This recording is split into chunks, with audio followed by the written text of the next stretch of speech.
So, who can heal you? Is it your parents, your grandparents, your friends? No. The one who can heal you is you. Hello everyone, welcome to the Unending Voice where we talk all about your whys and my whys about life. So, for today's why is it so hard to close the doors of trauma? Trauma is a deeply distressing or disturbing experience that overwhelms our ability to cope. Whether you have a physical trauma, sexual trauma, or developmental trauma, like you have been neglected in your childhood or na-abandon ka, or you have been exposed to long stress or violence in the home environment, it can leave lasting emotional and psychological effects impacting your every aspect of life. Whether it's a single event or a series of experiences, trauma can shake us to our core, leaving us feeling lost, broken, and disconnected from ourselves. Well, trauma, it lingers and it seems that is it has a replay button because everything inside your mind just keeps on replaying and you are on a cycle of going back to the things that you want to avoid and it's just hard to explain. So you want to stop it, but it is just as intrusive as it could be, and you are on a panic mode to find that stop button, and you can't even find it because it is in constant loop of intrusive thoughts. So you can even reach to the point na you feel like sasabog na yung utak mo because you just don't know what to do. Now, I'd like to focus on the emotional and psychological trauma because I believe all the kinds of trauma gravitates toward this too. And I also want to share to you that somehow you will know how to regulate your emotions well and manage your intrusive thoughts because this will play the biggest role on your path to recovery and freedom. So, this is the best time to you to let go of all the negative experiences that you store inside your thoughts. Okay? Let go. So, I need you to stay with me till the end because there are a lot to learn as we unfold about this why. Now, what will happen if you will just allow your trauma to take over your mind and your emotions? You will totally lose yourself. You are going to spiral down to anxiety and depression, self-pity, dissociation, like those lutang moments mo that you can connect with other people, substance abuse and addiction, not only drugs alone, but maybe with other bad habits that occupies much of your time. And you find the false comfort in doing that, but it does not give you any benefit. There will be relationship difficulties like you will be struggling with trust, intimacy, communication, and boundaries. And of course, your health will be affected, will be compromised physically, and your tendency to blame shift your circumstances to your trauma as if there are no escape. You will only be going on circles, no finish line, if you don't take over yourself.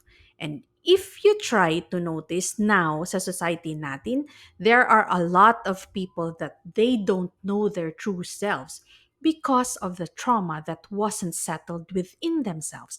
So there is chaos mismo sa loob nila because they don't know how to deal with their emotions, they don't know how to manage their thoughts. So they don't have those coping mechanisms. That's why there's chaos inside of them. So of course, what will you expect? There will be chaos outside of them. Tama nga yung Bible when it says, out of the abundance of the heart, the mouth speaks. So if you notice yung mga people that who are oversensitive, you don't know even what triggered them, right? 'Di ba? Parang siguro they heard just one word na naka-trigger sa kanila and they will instantly burst out, or those yung mga people who are defensive palagi, and those people na they don't take ownership of their own mistakes. In short, blame shifting siya. They always want to escape whenever they foresee a problem coming because they don't know how to deal with it and they don't find solutions. So those are actually results in your behavior caused by trauma that was compounded over time because ikaw mismo, you don't allow yourself to deal with it and you refrain to heal. But I want you to know that you have the power to heal. Yes, that is very true, and you heard it right. That is how amazing God is. One truth that He really loves us. He gave us the blessing in which every organ of the human body has the ability to heal itself, but of course, given with the right conditions and right environment. And one of those organs is your brain. Your brain has the ability to heal itself. Isn't it amazing? Diba? So, this phenomenon, where the body's remarkable capacity for self repair and regeneration is known as regenerative medicine or regenerative biology, and it is a fundamental aspect of human physiology. So, our brain has really have the full power to heal itself given the right conditions and environment. So, who can heal you? Is it your parents, your grandparents, your friends? No. The one who can heal you is you. So you have to unleash the power within you. And that's what I keep on saying, that it's all in the mind. So, like for example, sa healing, you have a wound in your skin. Give it a few weeks and then it's bound to heal, given it is being dressed regularly and taken care of. Or sa hospital setting, the first thing that ginagawa ng mga nurses and doctors is they restore all your fluids that are lost and then other essential stuff in your body by giving you mga medicine that you will get back to normal until maka-fully recover ka, right? So same din yun when we are dealing with the traumas. So while trauma may shape our past, it doesn't have to define our future. One of the keys to healing from trauma is learning to regulate your emotions. So, trauma can leave us feeling overwhelmed by intense emotions like fear, anger, shame, and sadness. But by developing healthy coping mechanisms and learning to recognize and express our emotions in a constructive way, we can begin to regain a sense of inner peace and stability. So, before I tell you the hows, go ahead and hit the like button and share this video so we can reach more people who are also struggling with their trauma. Now, let's move on to the hows. Recovering from trauma involves a complex interplay of psychological, emotional, physiological, and social processes. Kumbaga, nakapackage na siya. So while everyone's journey to healing is unique, there are key steps that our brain often undergoes a part of recovery process. So how to recover from trauma? This is you making a new path to healing, okay? Number one, recognize and acknowledge the impact of traumatic experience. So this involves you acknowledging nung emotions mo, yung thoughts na pumapasok sa mind mo, and physical sensations, yung mafe-feel mo associated with trauma. So, as well as acknowledging the ways in which it has affected your life and your well-being. So, recognizing the reality of trauma is essential for initiating the healing process. That's why that is very, very important that you will be able to recognize and acknowledge the impact of your traumatic experience because this is the one who initiates. Siya ang first na need to the steps for healing na mismo and your recovery. And the next is the emotional processing. Once the trauma has been recognized and acknowledged, the brain begins to process the associated emotions, memories. So parang nagre-rewind na yung mind mo. There will be flashes of emotion, so be ready because it will include the fear, the anger, sadness, shame, you might feel the grief, ganon. And this emotional processing allows your brain to begin making sense of the traumatic experience and integrating it into your personal narrative. Then you start to construct the meaning of your traumatic experience. Like you begin to ask, why did this happen to me? Or what does it mean for me? Mga ganon. So, making sense of the trauma involves understanding the causes, consequences, and implication for your identity, your relationship, and your worldview and perspective. So, it's like a storytelling lang. Once you begin to integrate your traumatic experience to your personal narrative, you will be able now to understand the causes, the consequences, yung implications sa life mo. You will now think kung ano ba yung bakit nangyari yan, and you'll the purpose for your life, yung implication niya will make sense.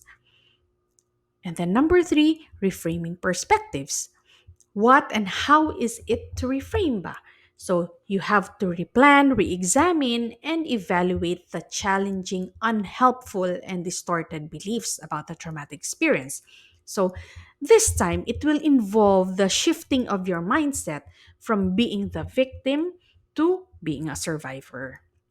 And you will find the silver linings or sources of growth amidst all those troubles, and you will reframe negative interpretations of the trauma into a more empowering or adaptive narratives.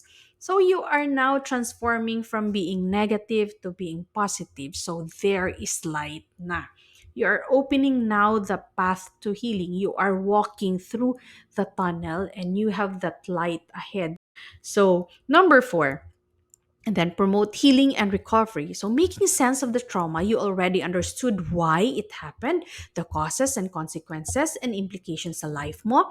Then you will now allow yourself to confront and work through difficult emotions, gain a sense of closure and resolution, and move forward with a renewed sense of purpose, resilience, and meaning. So now, na-recognize mo na siya, acknowledge, na-accept mo na, and now, you're walking to the path of healing, meron ka ng sense of purpose. Because everything makes sense na for you. And this is where you allow yourself to be confidently exposed on what triggers your trauma and dealing with your emotions, which you will become desensitized over time. So if you will be brave enough, you will have the courage to face what triggers you of your traumatic experience. You will now confidently deal with that emotions and you will try to overcome it. So here's a personal advice specific for those who have childhood traumas, just like me. Let go and close the doors of trauma now, as in now na. Don't take hold na about the grudges, the hurt, the pain. Let go. I know, I understand. Yes, all those emotions are valid, but just like the house, you must do it. You may have been gaslighted, you were neglected, or even abandoned, not being seen or heard because your parents are too busy grinding and making an excuse statement. I know you are all familiar of this, that sasabihin nila sa'yo na please do understand us because we are doing this for you. Which is not an excuse for me personally because they really have the responsibility to take care of their kids. Or maybe you have experienced the favoritism or sinasabihan ka na hindi ka kagaya ni ate, ni kuya, mahina ka, and as if they don't want you. Pero okay lang yan. You just have to process those emotions, those hurt, those pain. I-process lang yan. Lilipas din yan.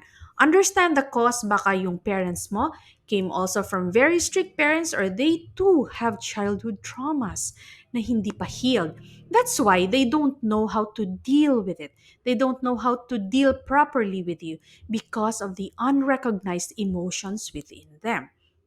They might be too a victim. And since you already know the whys about the trauma and you know the hows, then you must understand where they're coming from. That's why you stayed nga up to now because you're very much interested on how to heal, on how to go on the path of recovery, diba? So let go and just understand them. Even it's hard, just forgive and understand, okay? Because you know where they're coming from. So I hope you get what I mean and you already changed your perspective and you are willing to change and prepare yourself for your future, for your family. We must stop the generational curse, kumbaga. because you don't want to pass those curses sa future kids mo, or maybe you now have your family, you don't want your kids to experience what you have experienced, right? So there's a purpose why you stumbled on my video. That's why you stayed this long with me till the end, because I believe God has allowed you to experience all those traumatic experience so that you will be a blessing to those na nag experience ng ganyan right now. And you will be a comfort to them too. So you must pass this to those na nag experience then, and they don't know how to cope, they don't know how to deal with their emotions, to regulate their emotions, and to manage their thoughts. So yan lang, and that's all for now, and continue to support please my channel. Don't forget to Hello subscribe so everyone! you'll get Welcome to the instant Unending updates Voice, where once we my talk new all about your podcast is whys out. and my whys about life. Bye.